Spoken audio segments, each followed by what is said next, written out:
आपके मन में वासना है, कामना है,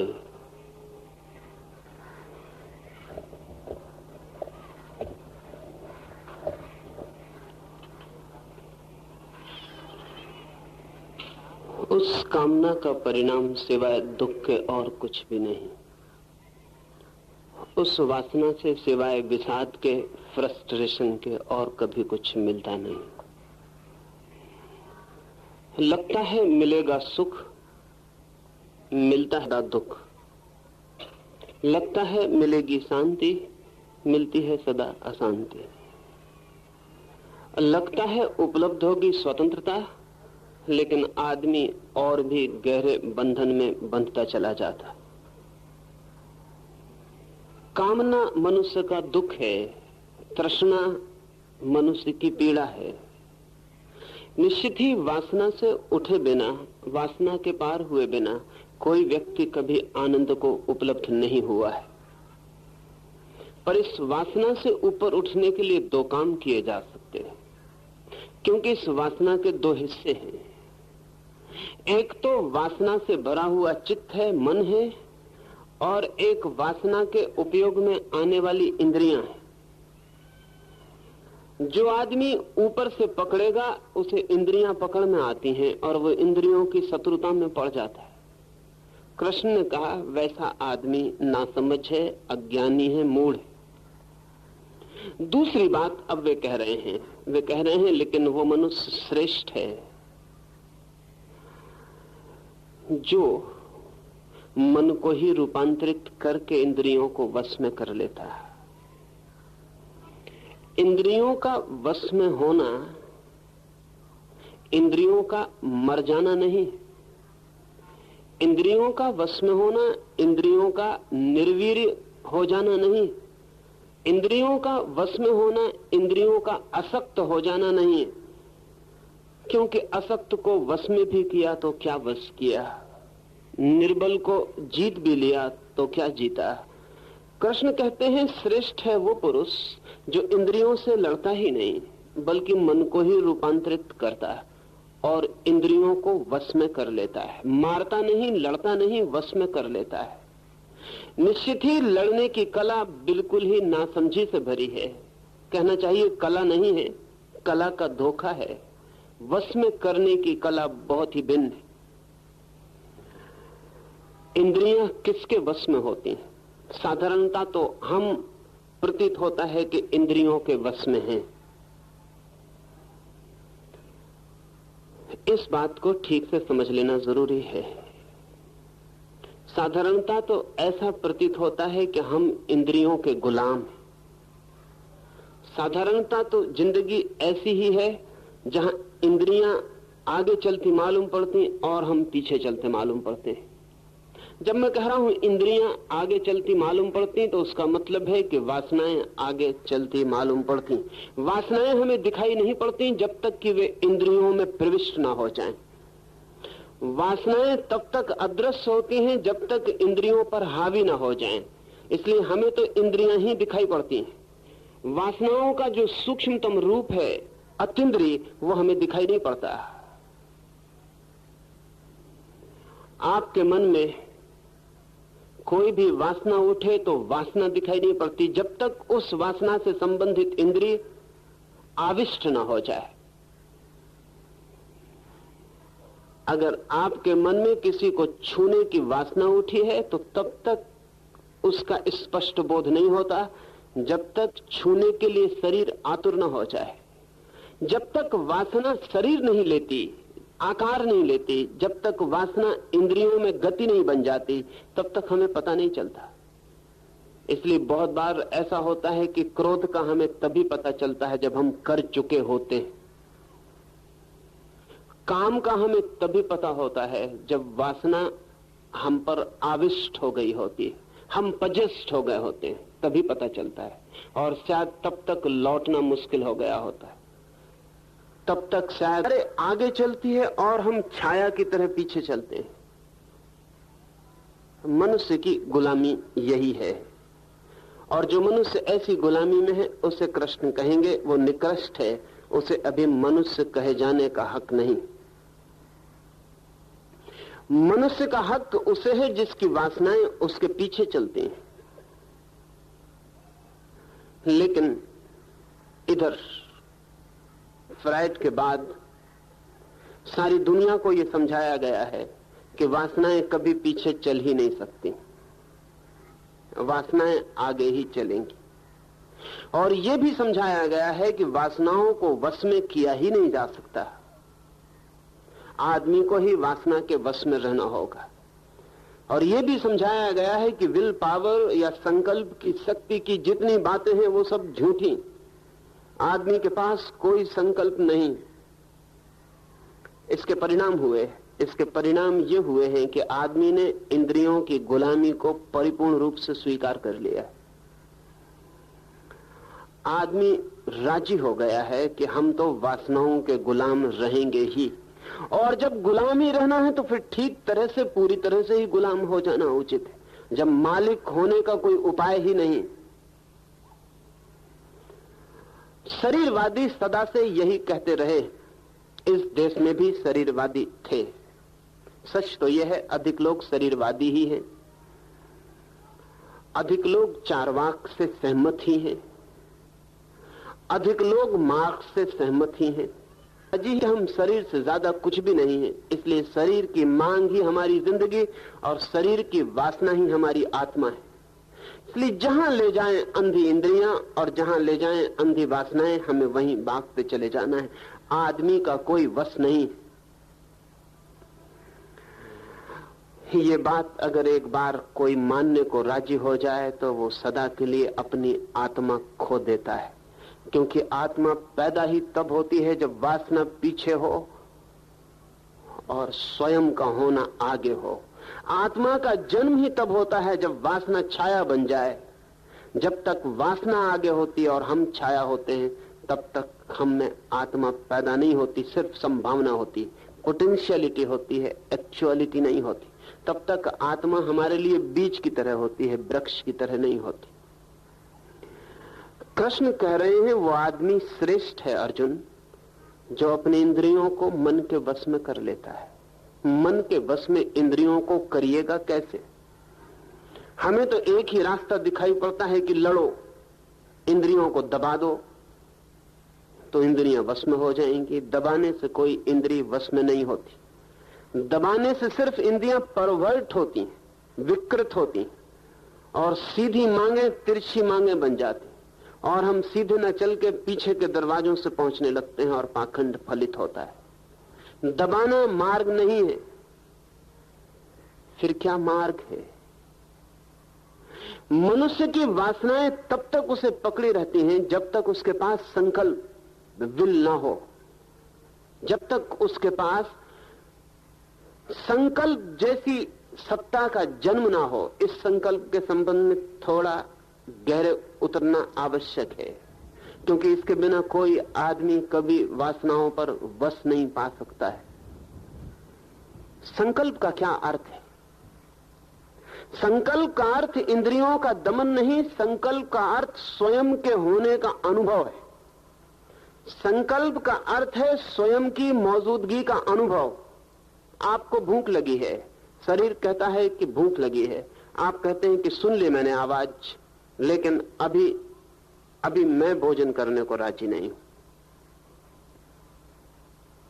और अगर आप पूरे मन से ये बात कह सकें कि अभी मैं भोजन करने को राजी नहीं हूं, शरीर तत्काल मांग बंद कर देता है, तत्काल मांग बंद कर देता है। जैसे ही शरीर को पता चल जाए कि आपके पास शरीर से ऊपर भी संकल्प है, वैसे ही शरीर तत्काल मांग बंद कर देता है।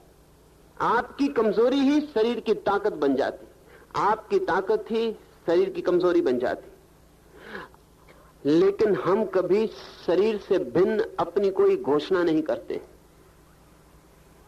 कभी छोटे छोटे प्रयोग करके देखना जरूरी है, बहुत छोटे प्रयोग जिनमें आप शरीर से भिन्न अपने होने की घोषणा करते हैं। सारे धर्मों ने इस तरह के प्रयोग विकसित किए हैं, लेकिन करीब करीब सभी प्रयोग नासमझ लोगों के हाथ में पड़ के व्यर्थ हो जाते।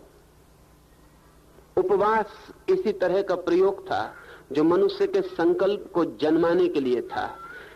आदमी अगर कह सके कि नहीं, भोजन नहीं, पूरे मन से, तो शरीर मांग बंद कर देता है। और जब पहली दफे ये पता चलता है कि शरीर के अतिरिक्त भी मेरी कोई स्थिति है, तो आपके भीतर एक नई ऊर्जा, एक नई शक्ति लगती है, अंकुरित होने लगती है।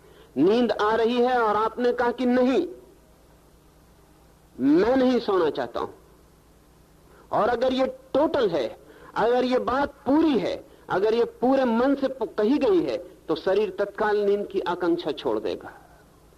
आप अचानक पाएंगे कि नींद खो गई है और जागरण पूरा आ गया है। लेकिन हम जिंदगी में कभी इसका प्रयोग नहीं करते हैं। हम कभी शरीर से भिन्न होने का कोई भी प्रयोग नहीं करते हैं। शरीर जो कहता है हम चुपचाप उसको पूरा करते चले जाते हैं। मैं ये नहीं कह रहा हूं कि शरीर जो कहे उसे आप पूरा न करें, लेकिन कभी कभी किन्हीं क्षणों में अपने अलग होने का अनुभव भी करना जरूरी है। और एक बार आपको ये अनुभव होने लगे कि आप शरीर से भिन्न भी आपका कुछ होना है, तो आप हैरान हो जाएंगे। उसी दिन से आपके मन की ताकत आपकी इंद्रियों पर फैलनी शुरू हो जाएगी। गुरजेफ एक अद्भुत फकीर अभी कुछ दिन पहले था। जैसे मैंने पिछली चर्चा में आपसे कहा कि अगर इस युग में हम सांख्य का कोई ठीक ठीक व्यक्तित्व खोजना चाहें तो कृष्णमूर्ति हैं, और अगर हम योग का कोई ठीक ठीक व्यक्तित्व खोजना चाहें तो वो जॉर्ज गुरजेफ। गुरजेफ एक छोटा सा प्रयोग अपने साधकों को कराता था, बहुत छोटा। कभी आप भी करें तो बहुत हैरान होंगे और आपको पता चलेगा कि संकल्प का अनुभव क्या है। उस प्रयोग को वो कहता था स्टॉप एक्सरसाइज। वो अपने साधकों को बिठा लेता और वो कहता कि मैं अचानक कहूंगा स्टॉप, तो तुम जहां हो वहीं रुक जाना। अगर किसी ने हाथ उठाया था तो वह हाथ यहीं रुक जाए, अगर किसी की आंख खुली थी तो वो खुली रह जाए, अगर किसी ने बोलने को ओंठ खोले थे तो वो खुले रह जाएं, अगर कोई चलने के लिए कदम उठाया था एक और एक जमीन पर था तो वहीं रह जाए। स्टॉप, ठहर जाओ, तो जो जहां है वो वहीं ठहर जाए, वैसा ही ठहर जाए। और जिन साधकों पर वो 2-3 महीने प्रयोग करता है इस छोटे से अभ्यास का, उन साधकों को पता चलता है कि जैसे ही वे ठहरते हैं, शरीर तो कहता है पैर नीचे रखो, आंख तो कहती है पलक झपकाओ, ओंठ तो कहते हैं बंद कर लो, लेकिन वे रुक गए। न आंख झपकेंगे, न पैर हटाएंगे, न हाथ हिलाएंगे, अब मूर्ति की तरह रह गए। 3 महीने के थोड़े से अभ्यास में ही उन्हें पता चलना शुरू होता है कि उनके भीतर कोई एक और भी है जो शरीर को जहां चाहे वहां आज्ञा दे सकता है। कभी आपने अपने शरीर को आज्ञा दी? कभी भी आपने आदेश दिया? आपने सिर्फ आदेश लिए, आपने कभी भी आदेश दिया नहीं। वन वे ट्रैफिक है अभी। शरीर की तरफ से आदेश आते हैं, शरीर की तरफ कोई आदेश जाता नहीं है, कभी नहीं जाता। उसके परिणाम खतरनाक हैं। उसका बड़े से बड़ा परिणाम है वो ये है कि हमें कल्पना ही मिट गई है कि हमारे भीतर विल जैसी, संकल्प जैसी भी कोई चीज, और जिस व्यक्ति के पास संकल्प नहीं है वो व्यक्ति श्रेष्ठ नहीं हो सकता। संकल्पहीनता ही निकृष्टता है, संकल्पवान होना ही आत्मवान होना है। तो कृष्ण कह रहे हैं अर्जुन, वो मनुष्य श्रेष्ठ है जो अपनी इंद्रियों पर वश पा लेता, जो इंद्रियों का मालिक हो जाता, जो इंद्रियों को आज्ञा दे सकता है, जो कह सकता है ऐसा करो। हम सिर्फ इंद्रियों से पूछते हैं क्या करें। हम जिंदगी भर जन्म से लेकर मृत्यु तक इंद्रियों से पूछते चले जाते हैं क्या करें। इंद्रियां बताए चली जाती हैं और हम करते चले जाते हैं। इसलिए हम शरीर से ज्यादा कभी कोई अनुभव नहीं कर पाते। आत्म अनुभव संकल्प से शुरू होता है और मनुष्य की श्रेष्ठता संकल्प के जन्म के साथ ही यात्रा पर निकलती है।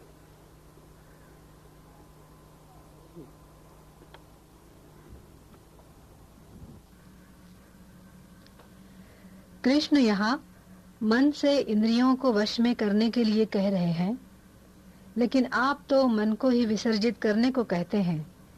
क्या ये विरोधाभासी नहीं है? कृष्ण भी यही कहेंगे, मन को विसर्जित करने को कहेंगे, लेकिन मन विसर्जित करने के लिए होना भी तो चाहिए। अभी तो मन है ही नहीं।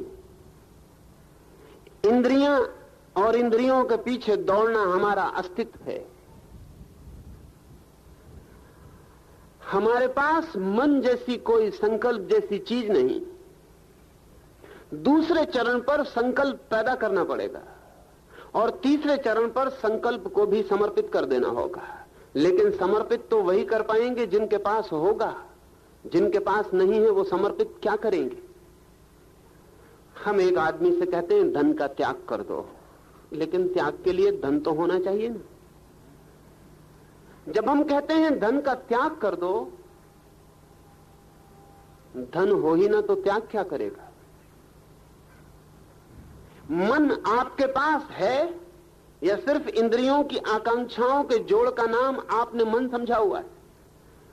तो जब हमसे कोई कहेगा समर्पण कर दो मन को परमात्मा के चरणों में, तो हमारे पास कुछ होते नहीं जिसको हम समर्पण कर दें। हमारे पास केवल दौड़ती हुई वासनाओं का समूह होता है जिनको समर्पित नहीं किया जा सकता।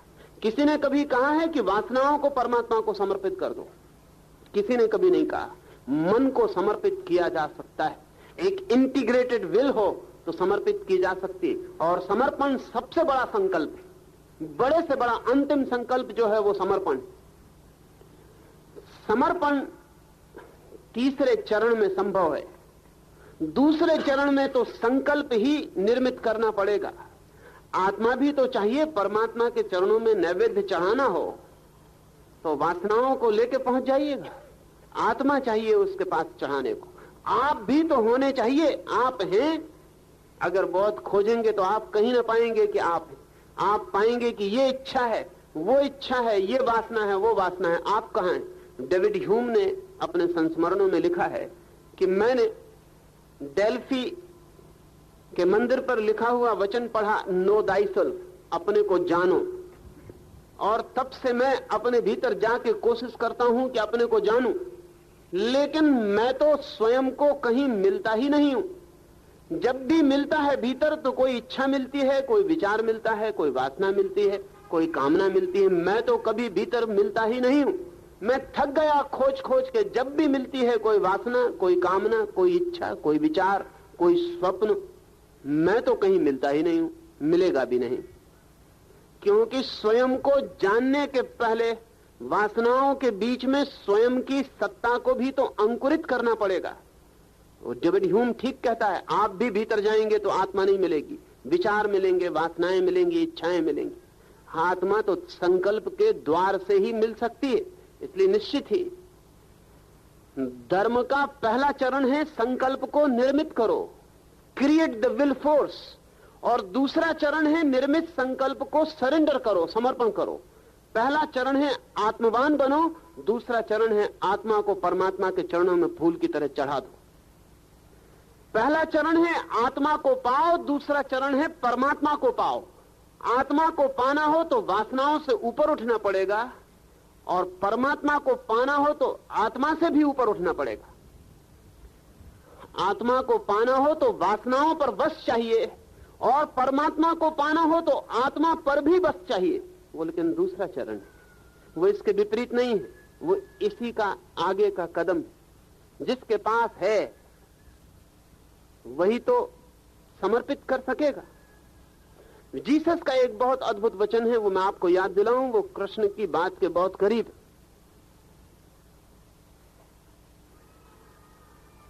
जीसस ने कहा है, जो अपने को बचाएगा वो अपने को खो देगा, और जो अपने को खो देगा वो अपने को बचा लेगा। लेकिन खोने या बचाने के पहले होना भी तो चाहिए। आप हैं। गुरजीएफ के पास कोई जाता था और पूछता था कि मैं स्वयं को जानना चाहता हूं, तो वो गुरजीएफ कहता था, आप हो, आर यू। आप भी चौंकेंगे अगर आप जाएं ऐसे आदमी के पास, वो पूछे आप हो, तो आप कहेंगे हूं तो। लेकिन आपका होना सिर्फ एक जोड़ है। आप में से सारी वासनाएं निकाल ली जाएं और सारी इच्छाएं और सारे विचार, तो आप एकदम खो जाएंगे शून्य की भांति। आपके पास ऐसा कोई संकल्प नहीं है जो विचार के पार हो, वासना से अलग हो, इच्छाओं से भिन्न हो। आपके पास आत्मा का कोई भी अनुभव नहीं है। आप सिर्फ एक जोड़, एक अकुमुलेशन, एक संग्रह। इस संग्रह को कहां समर्पित करिएगा? कौन समर्पित करेगा? समर्पित करने वाला भी भीतर नहीं है। इसलिए कृष्ण अर्जुन से कह रहे हैं, पहले तू श्रेष्ठ बन। श्रेष्ठ बनने का अर्थ पहले तू आत्मवान बन, पहले तू मनस्वी हो, पहले तू संकल्प को उपलब्ध हो। फिर पीछे वो कहेंगे कृष्ण अर्जुन से, सब छोड़ दे और शरण में आ जा। लेकिन छोड़ तो वही सकता है सब जिसके पास संकल्प हो। लेकिन जो जरा सा कुछ भी नहीं छोड़ सकता वो सब कैसे छोड़ सकेगा? जो एक पैसा नहीं छोड़ सकता वो स्वयं को कैसे छोड़ सकेगा? जो एक मकान नहीं छोड़ सकता वो स्वयं की आत्मा को कैसे छोड़ सकेगा? स्वयं को छोड़ने के पहले स्वयं का परिपूर्ण शक्ति से होना जरूरी है। इसलिए संकल्प धर्मों की पहली साधना है, समर्पण अंतिम साधना है। कहें कि धर्म के दो ही कदम हैं, पहले कदम का नाम संकल्प, विल, और दूसरे कदम का नाम समर्पण, सरेंडर। इन दो कदमों में यात्रा पूरी हो जाती है। जो संकल्प पे रुक जाएंगे उनको आत्मा का पता चलेगा, लेकिन परमात्मा का कोई पता नहीं चलेगा। जो वासना पर ही रुक जाएंगे उनको वासना का पता चलेगा, आत्मा का कोई पता नहीं चलेगा। लेकिन जो आत्मा को भी समर्पित कर देंगे उन्हें परमात्मा का पता चलता है। वो अंतिम घटना है, वो अल्टीमेट है, वो चरम परम अनुभूति है। पर उसके लिए कृष्ण अर्जुन को आबा सा से शुरू कर रहे हैं। वो उससे कह रहे हैं, पहले तू संकल्पवान बन। फिर पीछे जब देखेंगे कि उसके भीतर संकल्प पैदा हुआ है तो वो उससे कहेंगे, अब तू सब छोड़ दे, सर्वधर्मान परित्यज्य मामेकम शरणम व्रज। अब तू सब छोड़ और मेरी शरण में आ जा। लेकिन शरण में कमजोर लोग कभी नहीं आ सकते। ये सुन के आपको कठिनाई होगी। आमतौर से कमजोर लोग शरण में जाते हैं। कमजोर आदमी कभी शरण में नहीं जा सकता। कमजोर आदमी के पास इतनी शक्ति ही नहीं होती कि दूसरे के चरणों में अपने को पूरा समर्पित कर दे। समर्पण बड़ी से बड़ी शक्ति है, बहुत कठिन, बहुत आर्डुअस। आसान बात मत समझ लेना आप समर्पण। आमतौर से लोग समझते हैं कि हम कमजोर हैं, हम तो समर्पण में ही भगवान को पालेंगे। लेकिन कमजोर समर्पण कर नहीं सकता। कमजोर इतना कमजोर होता है, कमजोर होता ही नहीं, समर्पण करेगा किसका? हाँ, वो सिर चरणों में रख देता है। स्वयं को रखना बिल्कुल और बात है। सिर रखना बच्चे भी रख सकते हैं, स्वयं को चरणों में रखना और ही बात है। स्वयं को चरणों में रखने की एक घटना किरगार ने ईसाइयत में एक कहानी है कि एक व्यक्ति को परमात्मा ने कहा कि तू अपने इकलौते बेटे को आके और मेरे मंदिर में गर्दन काट के चढ़ा दे। ऐसी उसे आवाज आई कि वो जाए और अपने बेटे को मंदिर में काट के चढ़ा दे। वो उठा, उसने अपने बेटे को लिया और मंदिर में पहुंच गया।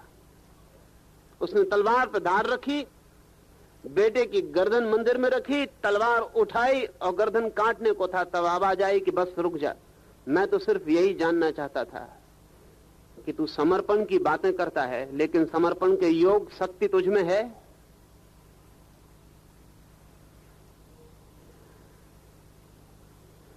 बेटे की गर्दन काटने में भी लेकिन उतनी शक्ति नहीं पड़ती जितनी अपनी गर्दन काटने में पड़ती है। समर्पण का मतलब है अपनी ही गर्दन चढ़ा देना, सिर झुकाना नहीं, क्योंकि वो तो क्षण झुकाया और उठा लिया। समर्पण का मतलब है झुके तो झुके रहे, झुके तो झुक गए। समर्पण का मतलब है अब ये गर्दन न उठेगी। समर्पण का मतलब है अब हम गए चरणों में, अब वे चरण ही सब कुछ, अब हम नहीं।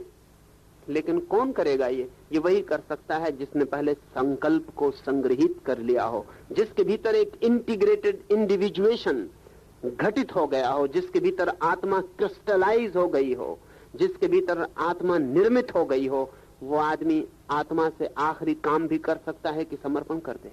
इसलिए कृष्ण अर्जुन को पहला पाठ दे रहे, वो कह रहे हैं श्रेष्ठ पुरुष वो है जिसका मन वासनाओं पर, इंद्रियों पर वश पा लेता है।